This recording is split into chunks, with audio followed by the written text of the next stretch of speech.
Bueno, indagando entonces sobre la práctica, nos lleva a reconocer en nosotros mismos continuamente cuál es nuestra intención, nuestra búsqueda, y ubicarnos de que no sea fantasiosa, de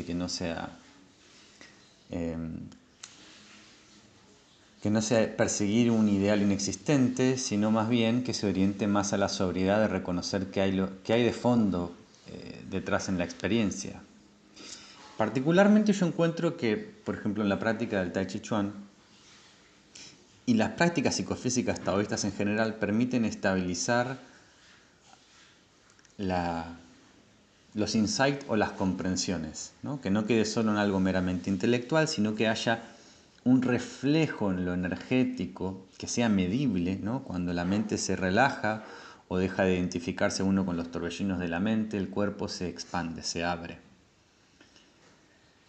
hacia hacia Pong sería, o una forma de energía que autosustenta el cuerpo.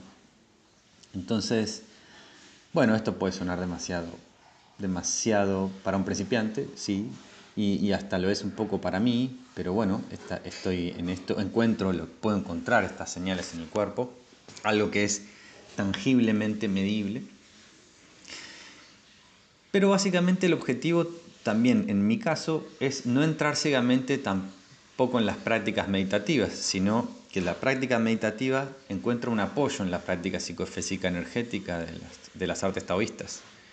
Porque hay algo que verifica el estado de la mente, que puede mostrar qué está reflejando el cuerpo-mente en este momento. Si está reflejando la identificación con alguna máscara, con algún falso self, o está reflejando la transparencia total del Shen, de la presencia. Bueno, este proceso requiere honestidad y es posible, o sea, los métodos son muchos, así que en realidad uno puede entrar fácilmente en una lógica de acumulación de métodos sofisticados. Lo cierto es que las enseñanzas genuinas se abrieron están disponibles hace no mucho tiempo, en forma tal vez masiva, pero es muy difícil separar la cizaña del trigo, ¿no? Porque hay muchas prácticas que no lo son, o que se basan en imaginación y fabricaciones mentales. Bueno, esas no son. Entonces, el norte para mí debe esclarecerse, y también los métodos genuinos que respaldan las prácticas, los ejercicios que utilizamos. Eso empieza a refinar el cuerpo-mente, el cultivarlo de un modo que refleje la presencia, que devele la verdad de lo que somos profunda. Ese refinamiento natural va a tener distintos signos y reflejos. Uno puede ser el silencio interior, otro puede ser la característica de Pong o la tensegridad, por ejemplo, ¿no?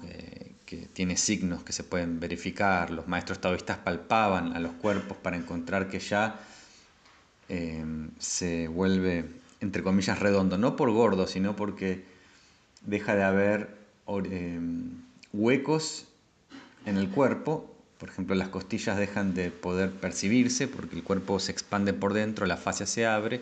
Eso es, digamos, el primer testeo de la tensegridad en el cuerpo que se abre y de cierto funcionamiento energético que empieza a haber en donde los órganos es como si en lugar de estar colapsados, florecen. Entonces, indagar en la motivación y empezar a observar cuál es la relación que tengo qué relación tengo con las experiencias, con las personas. No se trata de acumular, justamente la idea de acumular o de apretar, poseer, no es el signo de que se clarifique algo. Entonces, preguntarme cómo me relaciono con esta experiencia, con esta persona, me apropio con estas cosas, me comparo, me defiendo, ataco, compito. Y estas cosas que acabo de describir son reflejos instintivos. Ahora, si me relaciono en una forma de utilizar algo o de sacar beneficio de esto o de comprenderlo, esa es una lógica egoica. Desde la presencia de lo que somos, la relación es de dar lugar, dejar ser, no pensar las cosas, no pensar la situación tanto, sino más bien estar ahí. La presencia está ahí, no como un hacer, sino como presencia, justamente.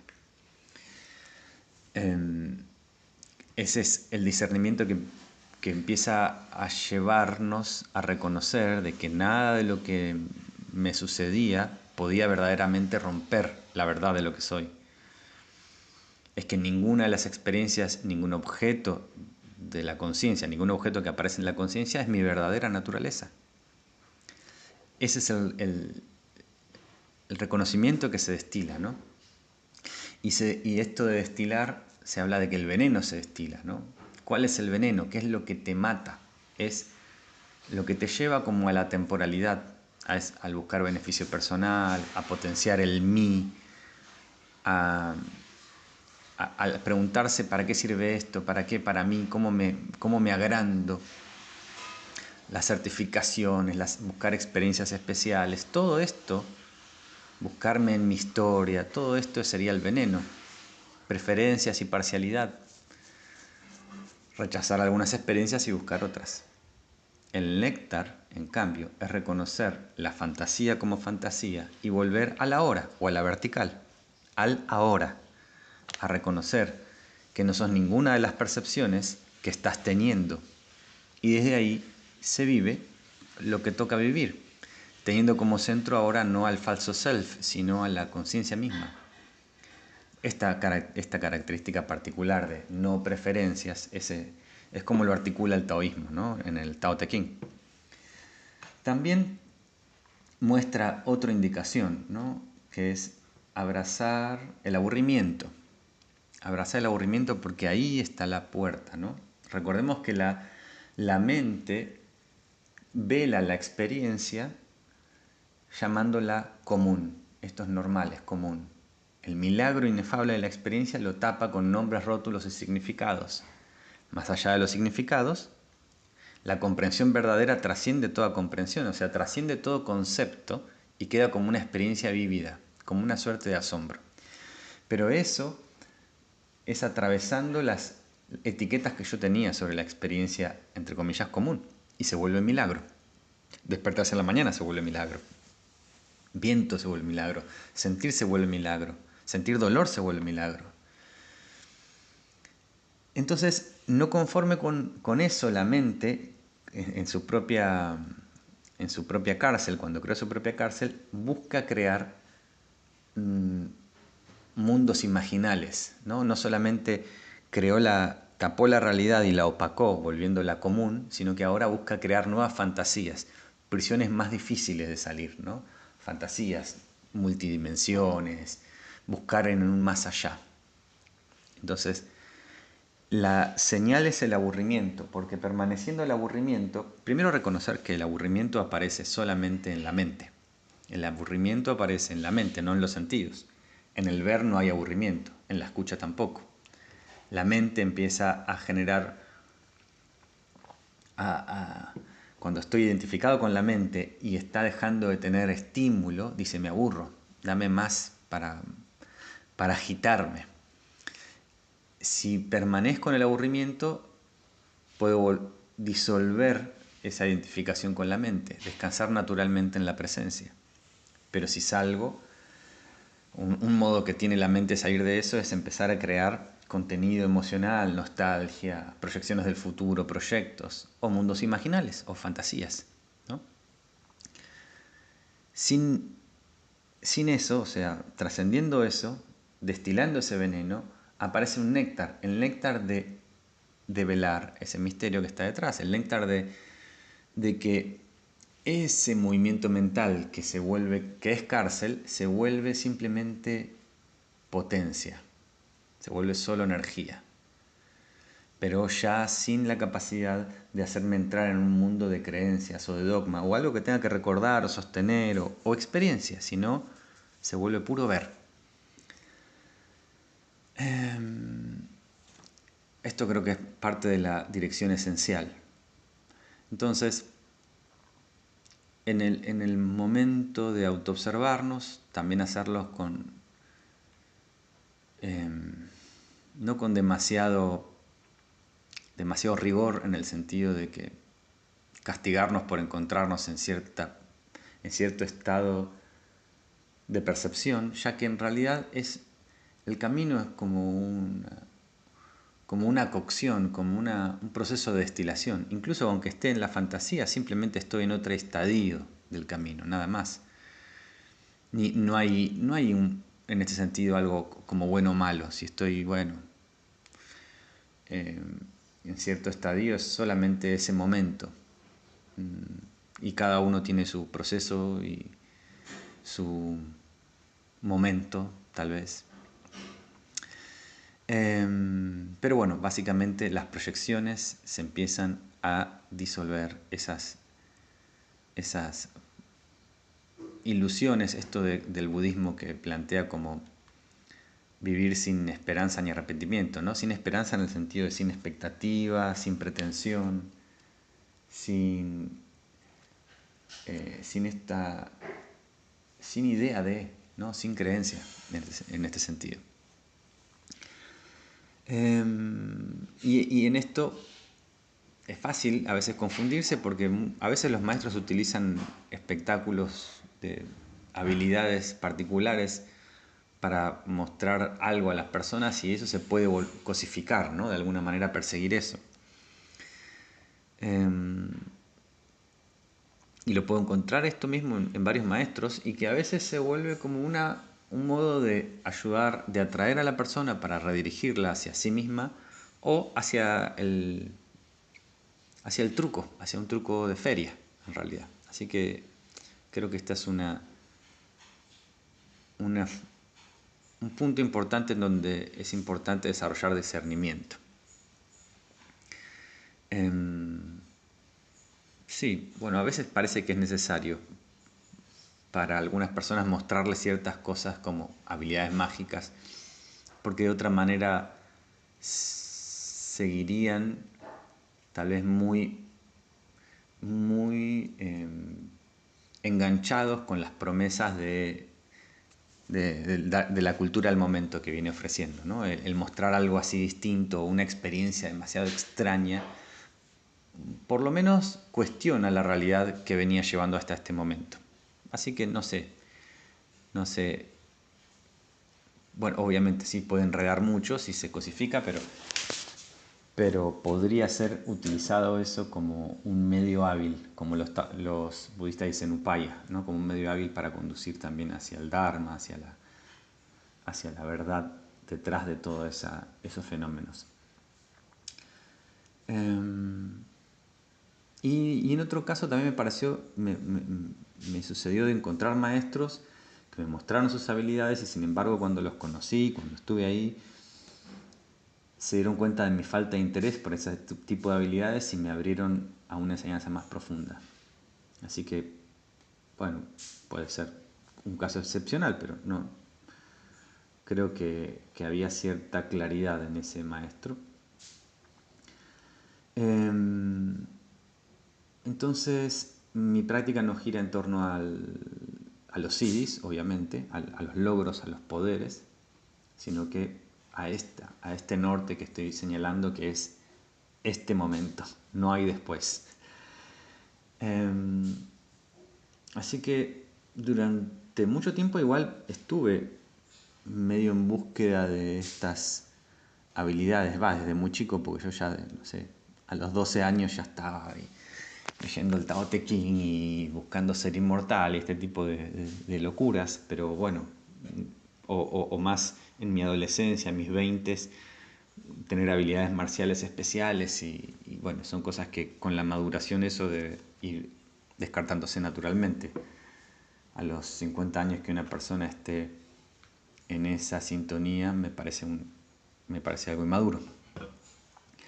Entonces la cultivación se reorienta gradualmente, los valores personales cambian, la capacidad la forma de relacionarse se modifica, las responsabilidades se estabilizan.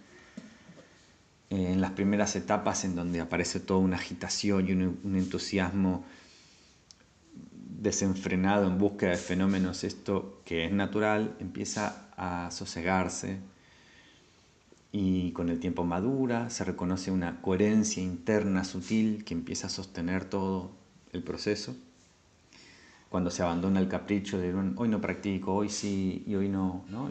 El estar supeditado a la agitación de la mente, empieza a aparecer una valoración madura, como si el silencio te sustentara, ¿no? Y la práctica se realiza con la naturalidad y el placer, y a veces displacer, pero como quien se cepilla los dientes también, ¿no?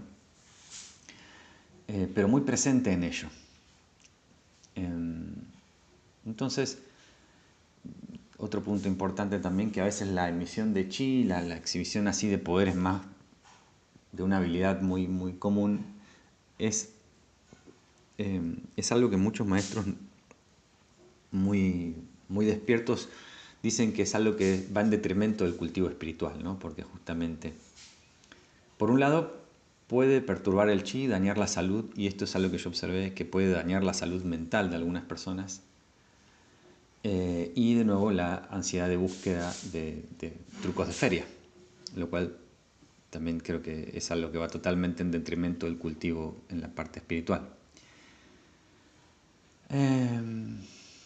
Bueno, estas son reflexiones que quiero compartir, y quiero concluir señalando el valor sutil y la paciencia que requiere todo esto. La paciencia, esa virtud que aparece, esto es fundamental. El brillo verdadero de la paciencia aparece acá, ¿no? Algo que muchas personas no tienen, que persiguen el ya, ahora. Cultivación es paciencia. Y hay una cuestión cotidiana, diaria, un vivir, ¿no? Vivir en coherencia lo que hago, lo que digo, lo que enseño. Exige refinar la conducta, la percepción, que es algo diario. Esto es algo que lleva años, ¿no? En el aspecto del cultivo. Esta observación sincera con uno mismo, sin una ambición teatral, sin una búsqueda de efectos estéticos, ni justificaciones cuando nos desviamos del camino, sino la honestidad para mostrar la parte, las propias desvirtudes, o sin máscaras, mostrarse sin máscaras. De este modo, el trabajo interno se vuelve continuo, en lugar de intermitente o episódico. El poder, la habilidad puede fluctuar, la sensibilidad puede aumentar o disminuir según las circunstancias externas, pero la integración interna, una vez estabilizada, permanece relativamente constante y se convierte en la base sobre la cual descansa todo desarrollo energético. El practicante serio aprende a valorar lo que es consistente y estructuralmente estable. Al hacerlo, la cultivación regresa a su orientación fundamental, hacia lo que los budistas llaman el refugio, hacia el ser, hacia la presencia, hacia el ordenamiento, hacia estar alineados con el ser, de alguna manera. El movimiento hacia la inclinación hacia la realidad última, hacia lo real, hacia lo espiritual, no sé. Estoy nombrarlo de muchas maneras, ¿no? Pero eso trascendente. Y en ese lugar todo el aspecto humano se integra en plenitud, es decir, que todas las potencias, incluso de todas las emociones, tienen su lugar, y tienen su lugar desde el centro de lo que somos, no desde el personaje, no gira en torno al personaje psicológico. Bueno, estas son solo algunas reflexiones que quería compartirles.